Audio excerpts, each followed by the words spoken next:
Ha? Talon. Talon.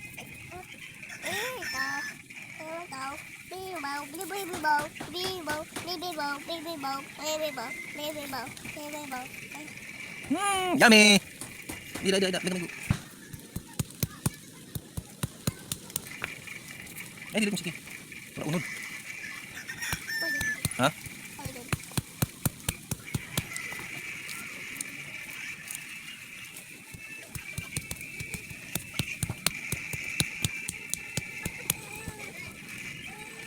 Dia pagtuloy patalisay.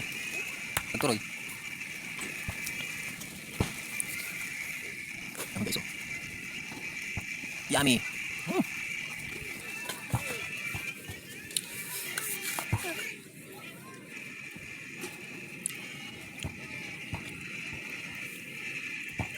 Kaya nga po, gustong-gusto ng aking Junakis ang talisay. Dahil ito ay masarap at malinamnam. Masarap po guys ang talisay. Subukan niyo po. Kung may talisay kayo dyan, subukan niyo po manutog ng talisay. Dahil ito ay masarap na din. Sobrang sarap talaga ng talisay. Kaya nga po gusto ni BBT ang talisay. Sugat ko no, yummy. At nagyaya yan, putang bye-bye para Yummy. daw Okay. gumawa kami ng talisay.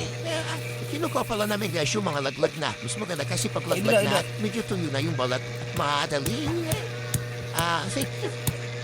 Tiyakin, yung talisay pag tuyo na po yung balat niya. Kasi pag ito ilaw pa, maano po siya, madagta, maraming, madagta. Mahirap po tayo din dagta sa danik. It's kind of nuts. Ignorin niyo pa. Kaya mas maganda po, biyakin po yung talisay pag. Ano? Ito yan na. Rasa? Ito tuyo na. Madali po siyang makuhain yung laman pag tuyo na po ang talisay. Yan po, gusto mo talaga ng aking anak ng talisay. Tina pa ba? Masarap din ko lang. Baka siguro mayaman din po sa vitamina at patrins po siguro yung talisay. At may siguro mga benepisyo pa rin nung nakukuha sa ating katawan yung talisay. Kaya yan naman. Try nyo niya guys. Hindi kayo magsisisi. Kung may talisay kayo dyan, paano yun na para matikman. Talisay yan sa talisay lang Bye-bye, sa kalam mo. guys. Bye-bye. Ay, sobrang sarap pala talisay. Ayaw magpa-out na nga. Yan na. Talisay daw. Ay, napakasarap po yan. Kaya paanam. Yo, wake